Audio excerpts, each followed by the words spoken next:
जय हिंद। आज कार्यक्रम की शुरुआत जय हिंद के साथ, क्योंकि जय हिंद के जनक की आज है जन्म जयंती। पूरा देश उसी उल्लास, उसी उन्नति के साथ आज जन्म जयंती मना रहा है अपने महानायक का। नेताजी सुभाष चंद्र बोस को नमन कर रहा है पूरा देश। नेताजी की 125वीं जयंती पर सुदर्शन का पूरा परिवार भी हमारे अपने प्रेरणादायी वीर पुत्र राष्ट्र नायक नेताजी को शत शत नमन करता है। और इस वक्त बहुत खास समय है। अमूमन आप सत्ता का महासंग्राम देखते हैं, लेकिन महासंग्राम में नहीं, आज हम उस महासंग्राम के महानायक की बात करने वाले हैं, जिसकी वजह से हम और आप आज स्वच्छंद भारत में आजादी के साथ विचरण करते हैं, स्वच्छ सांस लेते हैं, क्योंकि आज नेताजी की जन्म जयंती है। और इसी उपलक्ष्य में प्रधानमंत्री नरेंद्र मोदी ने उस इतिहास को दुरुस्त करने का बीड़ा उठा लिया था जिसकी मांग हमने साल 2006 में की थी। इंडिया गेट का इतिहास आज बदलने वाला है, जब कुछ ही देर में राष्ट्रनायक नेताजी की प्रतिमा वहां पर प्रधानमंत्री नरेंद्र मोदी द्वारा जिसका अनावरण किया जाएगा। देखिए, ये इस रूप में नजर आने वाला है अब इंडिया गेट, क्योंकि इंडिया गेट पर नेताजी को नमन करते हुए आज पूरे राष्ट्र को समर्पित कर रहे हैं प्रधानमंत्री नरेंद्र मोदी। उनकी जन्म जयंती पर इस होलोग्राम प्रतिमा का अनावरण होने वाला है। 28 फुट ऊंची इस प्रतिमा से उस विराट, उस वृहद संस्कृति का, उस संस्कार का वैश्विक मंच पर एक बार फिर से परचम लहरेगा, जिसका परचम लहराने के लिए ही नेताजी सुभाष चंद्र बोस ने सीधे सीधे कहा था कि तुम मुझे खून दो, मैं तुम्हें आजादी दूंगा। आज जब गणतंत्र दिवस के कार्यक्रम का शुभारंभ हो चुका है, पराक्रम दिवस से शुभारंभ होता है गणतंत्र दिवस का, और आज इसी कार्यक्रम विशेष के तहत इस भव्य प्रतिमा का अनावरण हो रहा है। कुछ ही देर में सीधी तस्वीरें हमारे बीच आने लगेंगी, उन तस्वीरों का जिक्र हम आपके सामने करते रहेंगे। लेकिन क्योंकि ये पल बहुत विशेष है, ये समय बहुत खास है, इसलिए इस विशेष प्रतिमा से जुड़ी हुई कुछ खास बातें आज के कार्यक्रम की शुरुआत में हम आपके सामने रखते हैं। ग्राफिक्स के जरिए देखिए क्यों हम कह रहे हैं कि ये प्रतिमा बहुत विशेष है। पराक्रम दिवस पर नेताजी सुभाष चंद्र बोस की जन्म जयंती पर प्रधानमंत्री नरेंद्र मोदी दे रहे हैं उन्हें सच्ची श्रद्धांजलि। इस श्रद्धांजलि के जरिए इंडिया गेट पर नेताजी की होलोग्राम की प्रतिमा का अनावरण होगा। बाद में जब अभी 3D पिक्चर यहाँ पर लगाई जाएगी और बाद में इसे ग्रेनाइट की भव्य प्रतिमा के रूप में आप यहां पर देख पाएंगे। ग्रेनाइट की भव्य प्रतिमा जिसकी ऊंचाई 28 फुट ऊंची और 6 फुट चौड़ी होगी। नेताजी की ये प्रतिमा जो कुछ ही देर में अभी प्रधानमंत्री नरेंद्र मोदी के द्वारा अनावरित की जाएगी, रायसीना हिल से नजर आएगी। नेताजी की ये प्रतिमा बहुत विशेष होगा।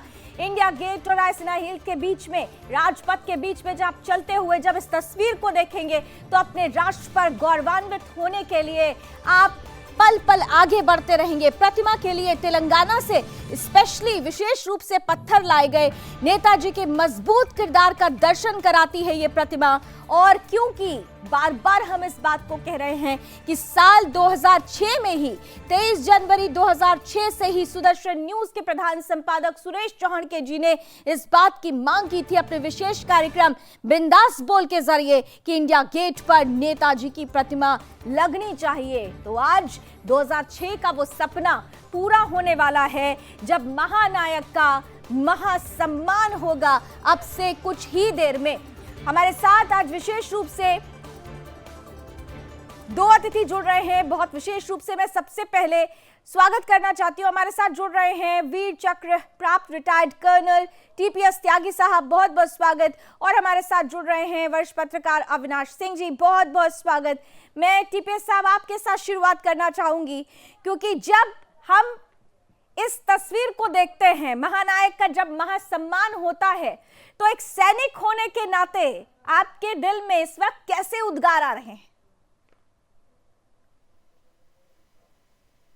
त्यागी साहब, आज ये सुभाष चंद्र बोस की प्रतिमा लगा के वर्तमान सरकार ने और हमारे माननीय प्रधानमंत्री ने हिंदुस्तान के 135 करोड़ लोगों का मन जीत लिया है।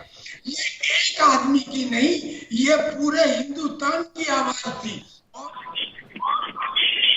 पूरा नहीं हुआ है।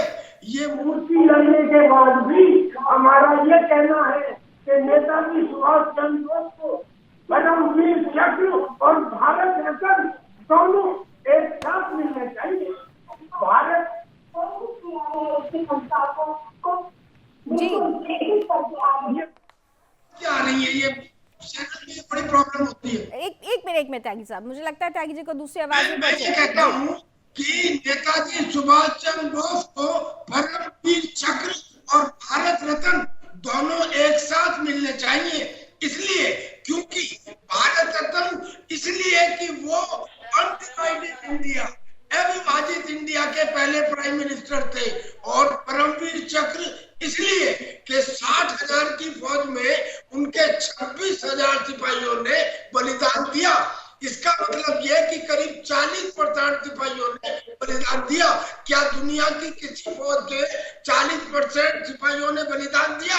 लिहाजा उनको परमवीर चक्र और भारत रत्न ये दोनों एक साथ मिलने चाहिए। और आज हम ये बता दें, हम नहीं कह रहे हैं, ये बात इंग्लैंड के प्राइम मिनिस्टर एडमंड एटली ने कही है, जिसको कैलकाटा के हाई कोर्ट के चीफ जस्टिस चक्रवर्ती को जब उनसे पूछा गया कि साहब आप तो सेकंड वर्ल्ड वॉर जीत गए थे, फिर आपको हिंदुस्तान से इतनी जल्दी वापस जाने की जरूरत क्या थी?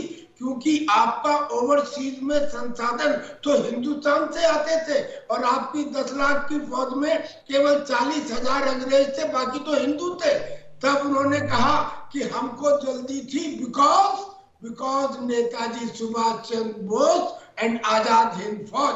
ये बात हम नहीं कह रहे हैं, ये बात इंग्लैंड के प्राइम मिनिस्टर ने कही है।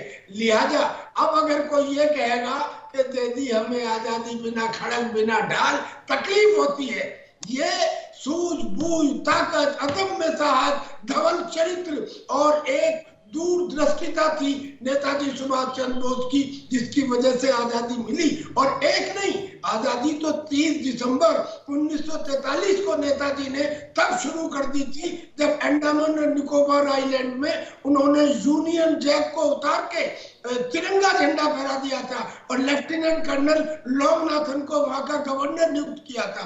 पहली आजादी। दूसरी आजादी 14 अप्रैल 1944 को मोइनंग कोहिमा के अंदर, वहां उन्होंने अंग्रेजों को न केवल भगाया, हराया, उनके हथियार छीने, उनकी रसद छीनी। 4 महीने तक बाकायदा एक पूरी सरकार चली, आजाद हिंद सरकार की। वहां पे बैंक स्थापित किए गए, पोस्ट ऑफिस स्थापित किए गए।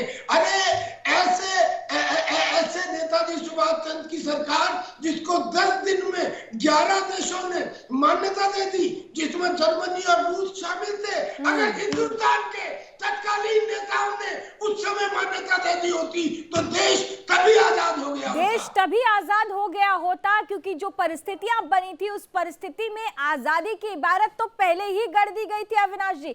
लेकिन सवाल यह उठता है कि जिस एज पर लाकर हमारे देश के महानायकों को रख दिया गया, आज उसी एज को बदल दिया गया है। बदलने की कोशिश जो की जा रही है उस पर भी देखिए सियासत हो रही है। महानायक का एक तरफ महासम्मान हो रहा है, पूरा देश कृतज्ञ है महानायक पर, लेकिन फिर भी यहां पर सियासत थमने का नाम नहीं लेती। अविनाश जी। लावनी जी जय हिंद। त्यागी साहब को जय हिंद। आप बहुत अच्छा आज आपने कार्यक्रम की शुरुआत की और बहुत अहम कार्यक्रम है, क्योंकि हम सबके माननीय बड़े संपादक साहब सुदर्शन के भी इस मुहिम में जुड़े रहे हैं, तो आज उनको भी बहुत ढेर सारी शुभकामनाएं और मुबारकबादी। देखिए, आपने जो कहा कि आज का प्रोग्राम जो आपका महासंग्राम का है उसकी जगह पर ये प्रोग्राम हो रहा है, तो बिल्कुल मैं थोड़ा संशोधन करूंगा, महासंग्राम का ही प्रोग्राम हो रहा है, जिसमें भारत की जीत हो रही है। आज भारत ने अपने अंग्रेजी चोले को उतार करके आज खालिस हिंदुस्तानी चोला ओढ़ा है। और जहां तक इस सरकार की बात करें और खास करके मोदी जी की बात करें, तो मोदी जी की जहनियत में, मोदी जी की सोच में और मोदी जी के अप्रोच में, इन तीनों चीजों में जिस दिन से वो सरकार में आए हैं प्रधानमंत्री के रूप में खास करके, उन्होंने नेताजी सुभाष चंद्र बोस के बारे में सोचा ही नहीं है, बहुत कुछ करके दिखाया है।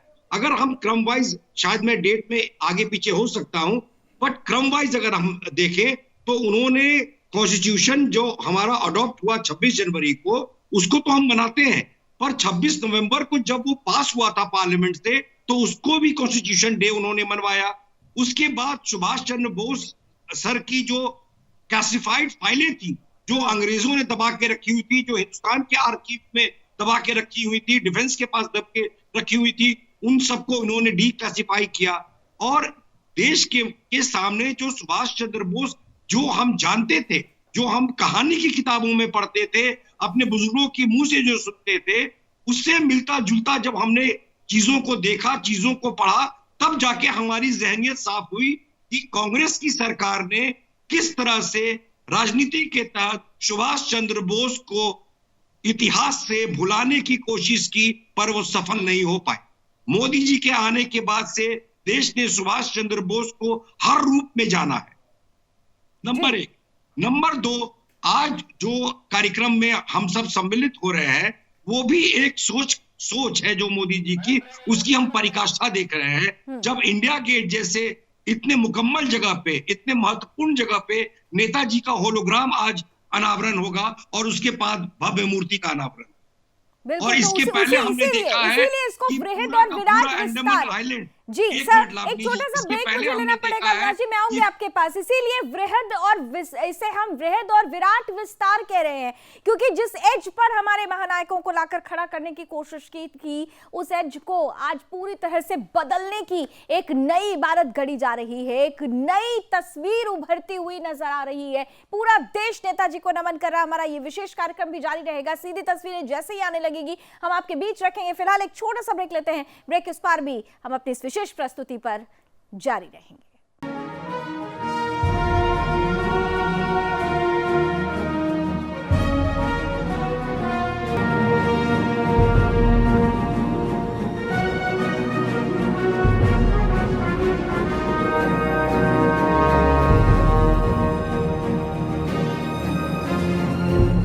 तो पूरा देश नेताजी को नमन कर रहा है। 125वीं जयंती पर आज इंडिया गेट पर भी एक इतिहास बदलेगा, जब नेताजी की भव्य प्रतिमा, वो भव्य प्रतिमा हम भी आपको जरा ग्राफिक्स के जरिए दिखा देते हैं कि देखिए कैसे ये प्रतिमा जब सामने आएगी तो एक बड़ा संदेश होगा। संदेश में निहित होगा एक सबसे महत्वपूर्ण सार, जो ये कहता है कि जीत मिलने में, सफलता मिलने में थोड़ी देरी हो, लेकिन सफलता और जीत आएगी जरूर। ऐसा ही सपना नेताजी ने देखा था, और इसीलिए आजादी की जो परकथा लिखी गई, उस कथा में जो बेसिक पटकथा थी वो नेताजी सुभाष चंद्र बोस ने ही लिखी थी। भले ही हमारे इतिहासकारों ने हमें कई वर्षों तक उस इतिहास से वंचित रखा हो, लेकिन आज उस इतिहास को बदल दिया गया, क्योंकि इंडिया गेट का जब भूगोल बदला है तो इतिहास भी बदलेगा। इतिहास सच के रूप में सामने आएगा। प्रधानमंत्री नरेंद्र मोदी ने विशेषकर कोलकाता में जब अब जयंती समारोह हो रहा था नेताजी सुभाष चंद्र बोस का, तो उन्होंने उस वक्त एक प्रण लिया था। उस प्रण को आज पूरा करने का दिन है। प्रधानमंत्री ने उस वक्त क्या कहा था कोलकाता में, आइए जरा आपको सुना देते हैं। साथियों, नेताजी के बारे में बोलने के लिए इतना कुछ है कि बात करते करते रातों की रातों बीत जाए।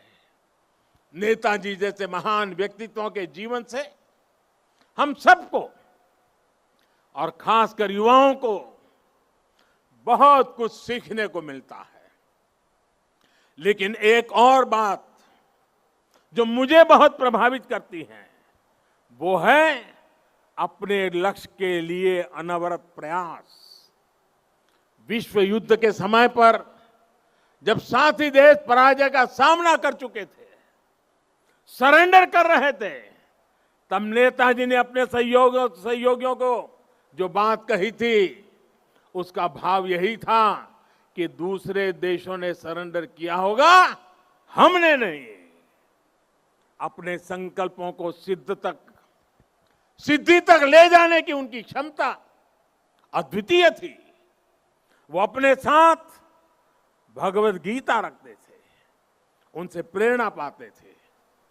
अगर वो किसी काम के लिए एक बार आश्वस्त हो जाते थे तो उसे पूरा करने के लिए किसी भी सीमा तक प्रयास करते थे।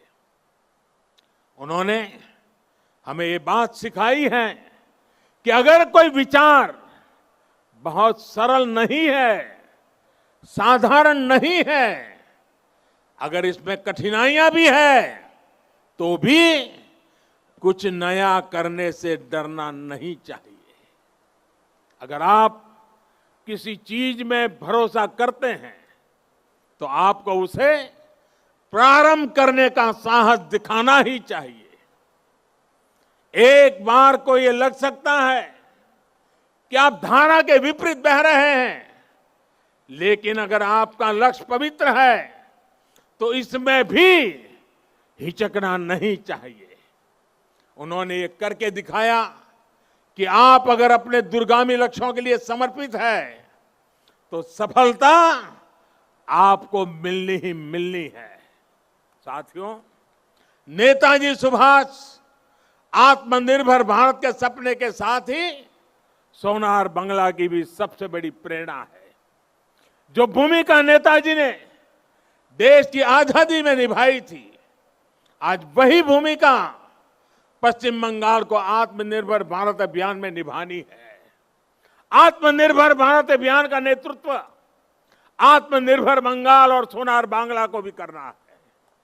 बंगाल आगे आए, अपने गौरव को और बढ़ाए, देश के गौरव को और।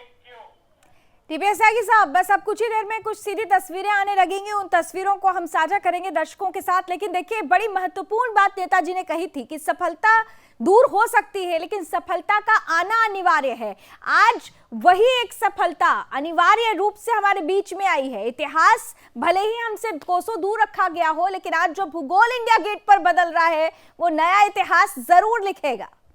त्यागी साहब, यकीनन आज तो ये संकल्प लिया जाए कि सार्वजनिक स्थानों पर अनिवार्य स्तर पर गुड मॉर्निंग, नमस्ते, आदाब, सत श्री अकाल इन्हें इज्जत के साथ अवकाश दें और आपसी अभिवादन में जय हिंद बोले और जय हिंद बोलवाएं। कल्पना कीजिए, जब आप जय हिंद बोलते हैं तो आपके दिमाग के चारों तरफ 2-4 सेकंड तो देश प्रेम और देशभक्ति की भावना रहती है। अब अगर 135 करोड़ लोग दिन में बार-बार जय हिंद बोले पूरे श्रद्धा, प्रेम और विश्वास के साथ, फिर बताइए हिंदुस्तान को विश्व गुरु बनाने से कौन रोक सकता है? ये जय हिंद का नारा नहीं है, ये जय हिंद हथियार है, ये जय हिंद विचार है, ये जय हिंद ही आपको आगे बढ़ने की प्रेरणा देता है। इससे वंचित रखा गया था, इन चीजों को बताया नहीं गया। अभी तो सुभाष चंद्र बोस के बारे में 5% भी लोगों को पता नहीं है। आहिस्ता आहिस्ता अब जब पता लगना शुरू होगा तब आप देखना किस तरह का गैल्वेनाइजेशन, किस तरह का मोमेंटम इस देश में बनता है। आज आप कल्पना नहीं कर सकते, जो पूर्व सैनिक है, आज उन पूर्व सैनिकों में किस कदर उत्साह है।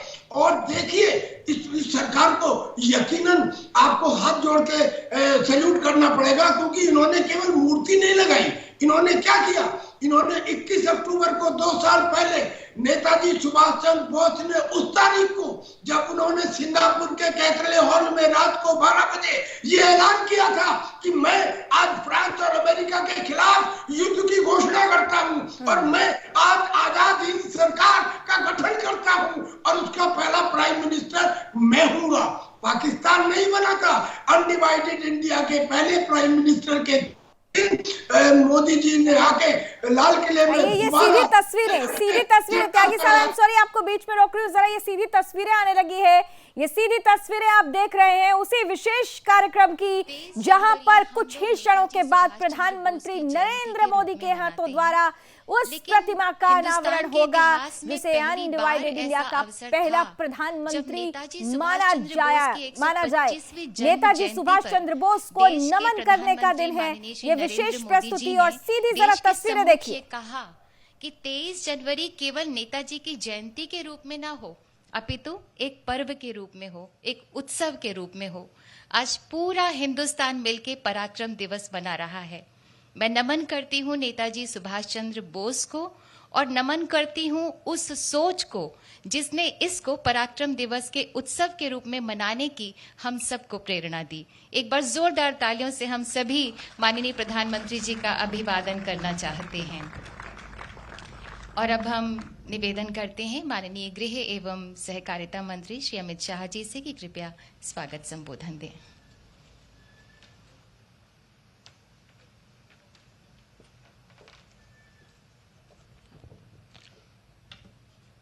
आज के इस महत्वपूर्ण कार्यक्रम में मंच पर उपस्थित आदरणीय देश के लोकप्रिय प्रधानमंत्री श्रीमान नरेंद्र मोदी जी, देश के शहरी विकास मंत्री भाई हरदीप सिंह पुरी जी, आज उपस्थित सभी भाइयों बहनों और टीवी और ऑनलाइन जुड़े हुए देश के सभी भाइयों बहनों को नमस्कार।